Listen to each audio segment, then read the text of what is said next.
Boa noite. Agora sim. Dia 9/11, às 19 horas, um sábado, nós teremos na casa de Lucas a Noite da Pizza. Os convites estão R$ 35, crianças até 6 anos não pagam e de 7 a 10 anos pagam meia. É bem gostoso, vale a pena. Agora eu vou pedir para que vocês sentem, percebam a respiração, se envolvam na respiração, para que possam estar aqui presentes agora de corpo e alma, para usufruir de todo o bem que essa casa tem para nos oferecer. E assim vamos sentindo a presença do mentor amigo, o mentor individual, que está conosco em todos os momentos, por 24 horas. Vamos imaginando agora, junto com o nosso mentor, vamos de encontro a Joana de Ângeles, irmã Rosário, que prepara essa casa com tanto carinho, com tanto amor, nos esperando nessa noite. E junto com as nossas irmãs, vamos até a nossa mãezinha querida. Vamos até Maria e pedir para que ela nos cubra com seu divino manto azul de luz e possa nos envolver em todo o seu amor. E junto com elas, vamos até o nosso Mestre Jesus. Que sejamos dignos, ó Pai, de seguir os seus caminhos, caminho de amor, de paz, de luz. E assim, vamos louvando a Deus através da prece que Ele mesmo nos ensinou. Pai nosso que estais nos céus, santificado seja o vosso nome. Venha a nós o vosso reino. Seja feita a vossa vontade, assim na terra como nos céus. O pão nosso de cada dia nos dai hoje. Perdoai as nossas dívidas, assim como nós perdoamos a quem nos tem ofendido. E não vos deixeis cair em tentações, mas livrai-nos de todo mal. Que assim seja. Vamos envolvendo a nossa irmã Célia, que irá nos passar a mensagem da noite.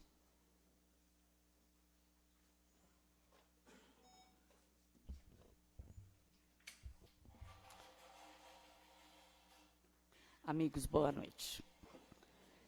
A gente roga a espiritualidade que permaneça conosco, né? Para nos sustentar, para que a gente possa dar cabo da tarefa da noite. E para esta noite foi nos proposto um tema evangélico muito bonito, que está no capítulo 10 de João, que eu vou pedir licença para os senhores para ler. É o final do capítulo 10 de João, mas que traz uma mensagem muito profunda, que a gente vai tentar aí conversar um pouco, né? Então, Jesus nos diz assim: tenho ainda outras ovelhas que não são deste aprisco. É necessário também que eu as conduza. Elas escutarão a minha voz, e não haverá senão um rebanho e um pastor. Olha que profundo, né? Então, quando Jesus diz isso, e nós vamos nos basear no Evangelho, e depois Kardec, muito sabiamente, vai aprofundar esta passagem do Evangelho no livro A Gênese. Então, nós vamos tomar essas duas obras para que a gente possa embasar a nossa fala, né? Mas, quando Jesus diz isso, Jesus claramente está anunciando que num futuro, e Jesus está profetizando, e se Jesus disse isso, né, é verdadeiro, que vai chegar um tempo que vai existir somente um rebanho e um pastor. Né? Então, vamos lá. Jesus, como era um sábio educador e muito já usava as técnicas, né, de neurolinguística lá no tempo dele, então Jesus usa daquela realidade de para quem ele está falando. Então, nas parábolas de Jesus, quando Jesus ia falar com pescadores, ele falava sobre redes, sobre pesca. Quando ele ia falar com agricultores, falava a parábola da figueira, e aí, né, a realidade de cada um. E quando Jesus fala aqui sobre pastor, Jesus vai usar uma analogia que é muito explorada, tanto no Antigo como no Novo Testamento, né? Então, quando Jesus diz que ele tem ovelhas que não pertencem àquele aprisco, Jesus está se denominando que ele é o pastor, não é? Ele é o pastor. Quem é o pastor? O pastor é aquele que cuida das ovelhas. Hoje, na atualidade, pastor tem uma série de outros significados. Então, os nossos irmãos protestantes têm o seu pastor. Então, o pastor é aquele que cuida de um número de pessoas, de uma seita religiosa, de uma denominação religiosa. E o pastor também pode ser aquele governante espiritual. O Brasil, né, o nosso governante espiritual, aquele mentor espiritual do nosso país, é Ismael. Ismael é o protetor do nosso Brasil, né? E Jesus, ele se qualifica que ele é o bom pastor, porque ele permite e ele cuida das suas ovelhas. E as suas ovelhas reconhecem a sua voz, porque ele cuida verdadeiramente das suas ovelhas. E quem são as ovelhas? Somos nós, né? Somos nós. E as ovelhas, e o Novo e o Antigo Testamento, como eu disse, eles exploram muito essa questão. Então, em várias passagens do Novo e do Antigo Testamento, nós vamos lembrar muito, né? Que diz assim, que o bom pastor, ele pode ter 100 ovelhas, mas se uma se desgarrar, ele vai deixar as 99 em segurança e vai sair atrás daquela única ovelha que se perdeu. Por isso que quando nós estudamos o Evangelho, diz assim, que nenhum de nós vai se perder, porque o Mestre Jesus vai atrás de cada um de nós. E aí, estudando este ensinamento, né? Aí eu vou trazer uma curiosidade que para mim me tocou profundamente, porque acho muito bonito. E acho que os senhores vão partilhar desta imagem que eu tenho. Desde criança eu tenho a ideia assim, deste pastor, aquele homem que carrega uma ovelha nas costas. Vocês já viram essa imagem?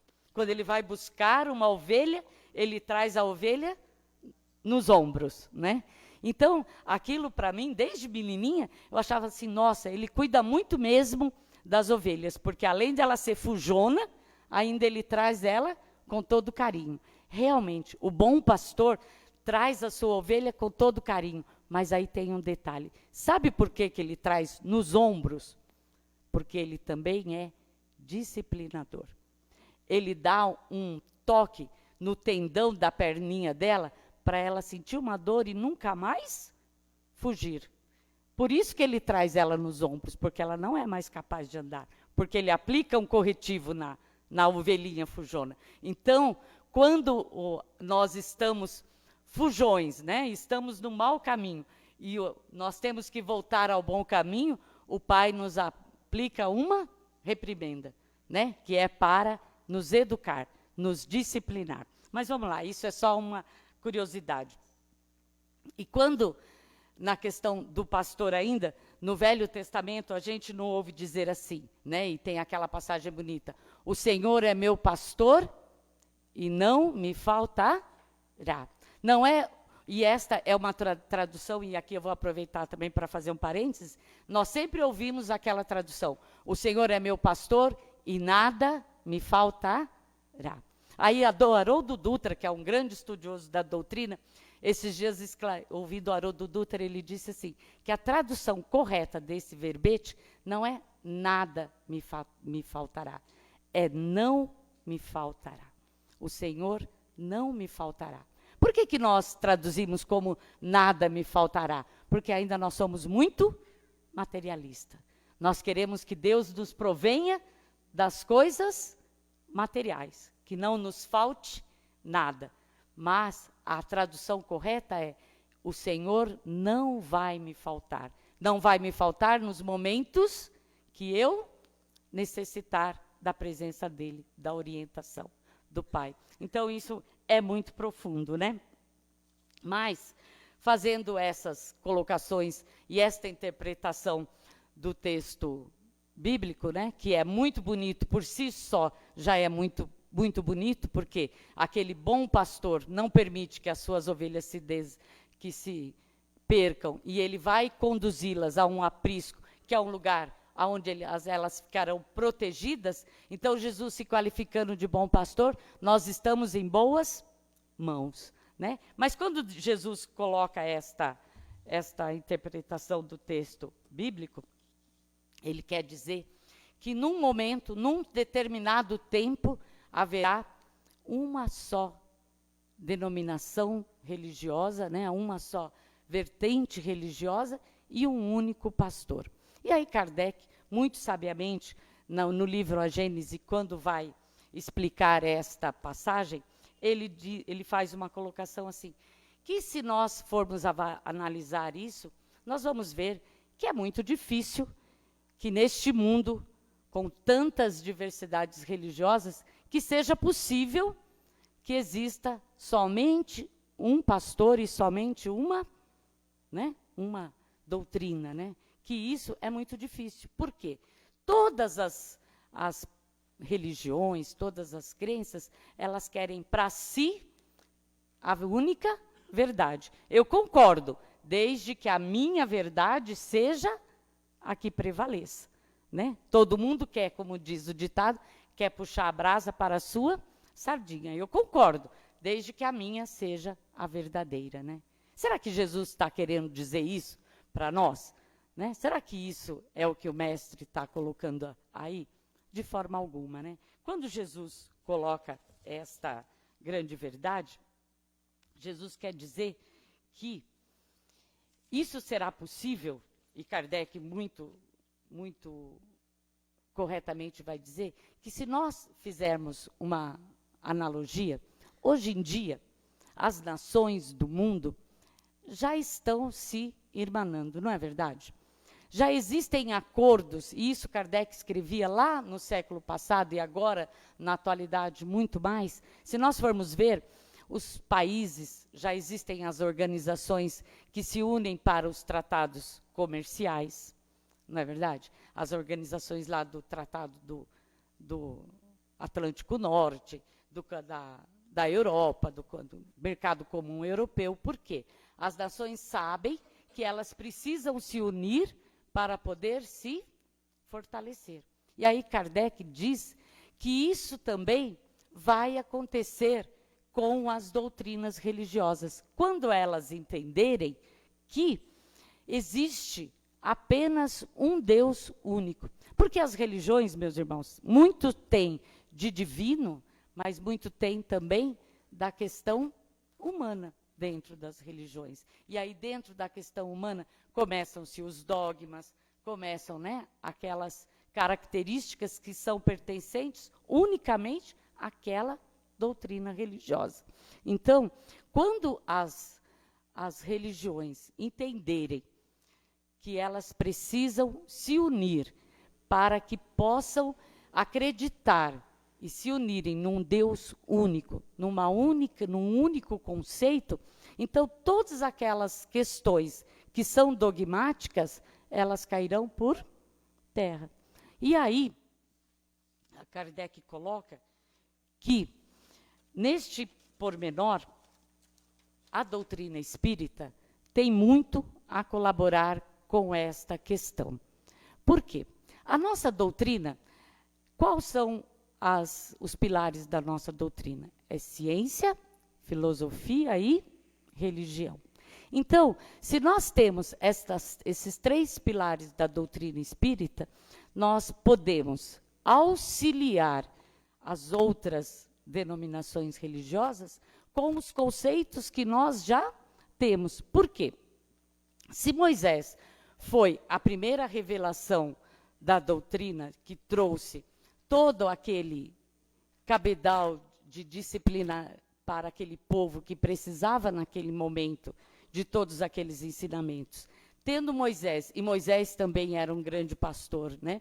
E conduziu tão bravamente e tão amorosamente aquele povo. E depois de Moisés, Jesus veio trazendo a lei de amor. E naquele momento que Jesus estava ali conosco, ele disse que naquele instante ele não poderia trazer todas as verdades que era necessário e que ele tinha condições de trazer.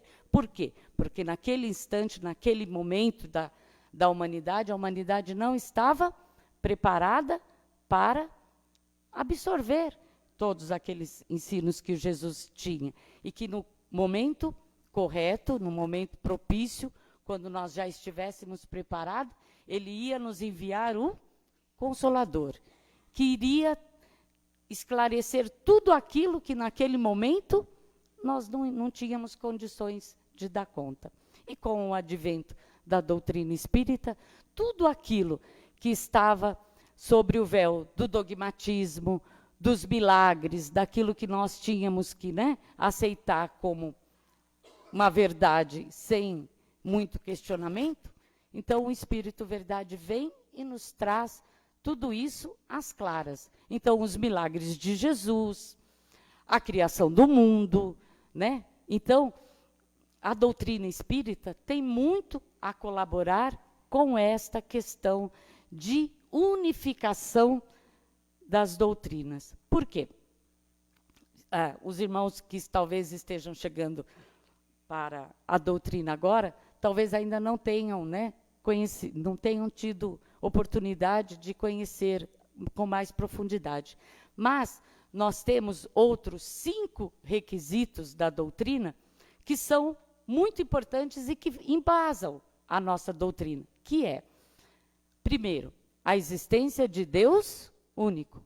A existência de Deus. Nós acreditamos que existe um Deus soberano, justo e bom, que é a inteligência suprema, a pergunta número 1 do Livro dos Espíritos, que é Deus, Inteligência suprema, o princípio de tudo. Então, Deus é o nosso primeiro pilar, das primeiras bases da doutrina. A segunda, o que é?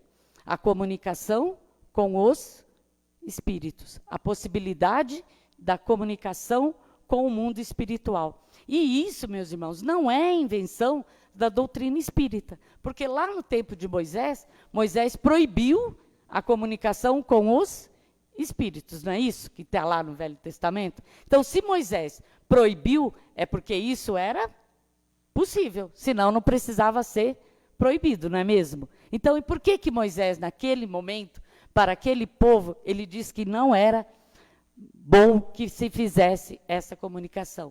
Por quê? Não se tinha critérios para esta comunicação. Então, hoje em dia, essa comunicação com os espíritos, e que não é privilégio só da doutrina espírita, mas é embasada em critérios e em éticas muito definidas, Então, se Deus é das bases, a comunicação com os espíritos é outra, a pluralidade dos mundos habitados é outra. Então, nós acreditamos que nós não estamos sozinhos neste universo. E Jesus já proclamou isso também. Existem muitas moradas na casa de meu Pai. Se assim não fosse, eu já teria vos dito. Então, Jesus já proclamou isso, já é uma verdade. E isso é uma das bases que nós também acreditamos. A quarta, é a mediunidade. Nós acreditamos, às vezes, que a questão da mediunidade é somente da doutrina espírita. De forma alguma. A mediunidade está presente em muitas outras doutrinas. Às vezes eu falo que a mediunidade é muito mais ostensiva num templo, protestante, do que numa casa espírita, Porque às vezes acontecem muito mais fenômenos mediúnicos num culto evangélico do que numa palestra espírita, Mas então isso é uma grande verdade. E a última é a reencarnação, que às vezes, muitas das doutrinas, talvez seja um dos pontos mais difíceis para algumas doutrinas aceitarem, mas que, como diz Kardec no livro A Gênese, a ciência vai demolir todos esses dogmatismos que as outras doutrinas que a gente conhece ainda têm. Então, olha, meus irmãos, a responsabilidade enquanto espíritas que nós temos. Mas nós não podemos imaginar que isso vá ser...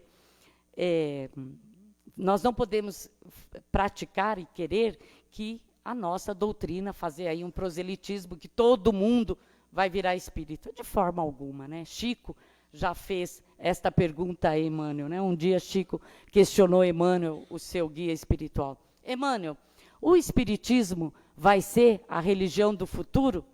Aí Emmanuel olhou para Chico e falou, não, Chico, o espiritismo será o futuro das religiões. Olha que, né, que profundo isso. E olha a nossa responsabilidade quanto espíritas, porque nós espíritas somos uma pequena parcela. Lá, se nós fizermos um gráfico, né, os cristãos, os católicos são um número muito grande, os nossos amigos evangélicos, nossos irmãos evangélicos, uma outra parcela muito grande, o Islã é muito grande, e lá, os espíritas bem pequeno. Mas não é pelo número, né? É a responsabilidade que está nos nossos ombros para que isso possa ser feito, né? Então, nós não podemos imaginar que todo mundo vai ser espírita, de forma alguma. Cada um vai preservar a sua crença religiosa, mas a pedra angular de toda esta comunidade que vai se formar é a fraternidade. Porque Jesus não fez e não fundou nenhuma religião, não é verdade? Jesus não tinha nenhuma religião. Jesus tinha a religião, a prática do amor, a prática da fraternidade, a prática do bem ao próximo, fazer ao próximo aquilo que eu gostaria que o próximo me fizesse. Tratar com a mesma moeda de troca que eu gostaria de ser tratado. Então, o que vai movimentar esta transição planetária? Isso vai ser de um dia para o outro? É lógico que não. Mas está acontecendo? Certamente já está acontecendo. E vai ainda se movimentar ainda mais para um futuro muito próximo. Porque, como nós sabemos, nós estamos num momento de transição planetária. E a doutrina espírita diz que nestes movimentos, aquela geração que já não está se adequando, ela vai, né, partir com os seus pormenores, com os seus prejuízos, com os seus defeitos, e a que vem, a que ficará, ela vai trazer tudo de bom e tudo de melhor, de mais evoluído do que aquela que passou. Então, meus irmãos, nós temos nos nossos ombros uma grande responsabilidade, porque o conhecimento já está junto de nós. Nós já temos o privilégio de ter acesso a todas essas informações que nos chegou pelas obras de Kardec, né? Que Kardec trouxe para nós através do Espírito Verdade. Nós temos a base para esse estudo. Nós temos o Livro dos Espíritos, nós temos o Evangelho segundo o Espiritismo, nós temos o Céu e o Inferno, nós temos a Gênese, para nos embasar neste movimento que vai se perpetuar. Então, aí, uma outra colocação muito importante que Jesus fez e que nós temos que trazer para o nosso cotidiano assim. Jesus disse, né, que nós podíamos fazer tudo o que ele faz e muito mais, não é verdade? Jesus disse isso com todas as letras. Então, se Jesus se coloca como sendo um bom pastor e que aquele bom pastor cuida das suas ovelhas, não permite que elas se percam, nós também podemos ser bons pastores? O que vocês acham? Me ajuda aí. Podemos ou não podemos? Podemos. Somos bons pastores? Aí não precisa responder. Vai ficar, né, para cada um. Mas nós podemos e nós temos, todos nós, independentes se somos pais, independente se somos professores, se somos educadores, se somos dirigentes, se temos sobre a nossa responsabilidade pessoas, todos nós, através do nosso exemplo, podemos e devemos ser bons pastores. Nós somos bons pastores quando nós trazemos para os nossos filhos para a evangelização infantil.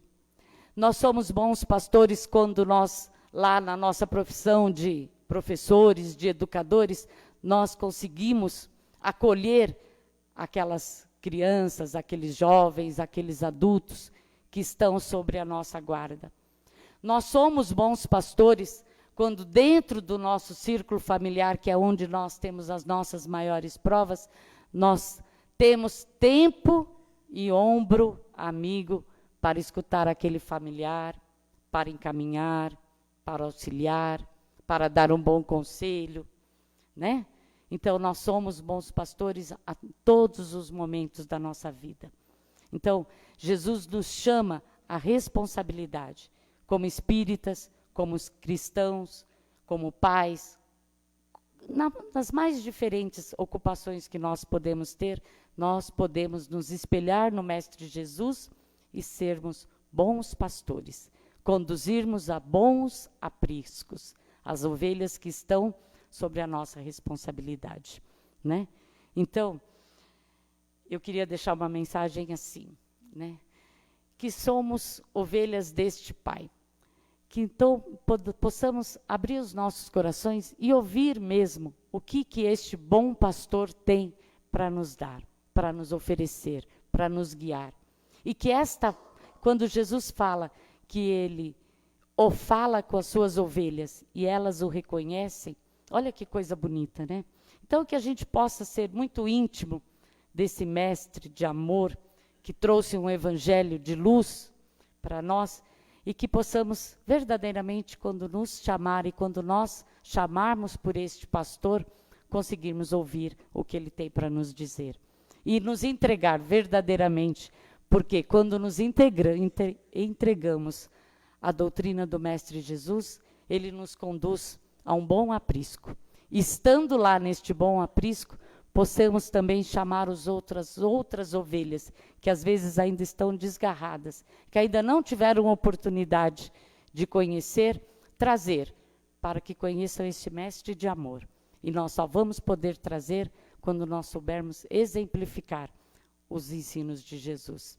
Então, que possamos levar essa mensagem e termos nos nossos corações a paciência e a tranquilidade, que se aqueles irmãos ainda querem entrar em debate conosco, a questão de religiosidade, que possamos cobri-los com amor e mostrar que estamos caminhando nos caminhos de Jesus. Somos ovelhinhas ainda a obedecer o Mestre Jesus e que um dia todos nós seremos acolhidos neste belo aprisco, porque às vezes, meus irmãos, ainda nós somos ovelhinhas muito pequenas e ainda não temos condições de grandes discussões, né?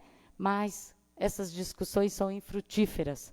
O exemplo é o que move muito mais. A educação se faz pelo exemplo, né? E os arrebatamentos se faz também pelo exemplo. Então, que possamos verdadeiramente ouvir esta voz do Mestre Jesus e caminhar junto, porque certamente ele não vai perder nenhuma de suas ovelhas e vai nos conduzir a um belo aprisco, aonde poderemos desfrutar do reino de Deus ainda neste planeta.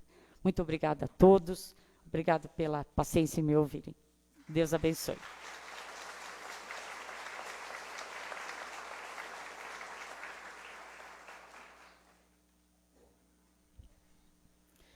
E agora vamos nos envolvendo novamente, em tranquilidade. E vamos fazendo uma vibração para o planeta Terra, uma vibração de paz e amor que se faz tão necessário nesse momento. E assim vamos agradecendo a espiritualidade amiga aqui presente, agradecendo o Pai misericordioso por seu amor, por sua dedicação. E vamos pedindo para que nossa mãezinha querida nos cubra com o seu divino manto de volta ao nosso lar e que possa permanecer por toda a semana. Que possamos ficar em paz. Que assim seja.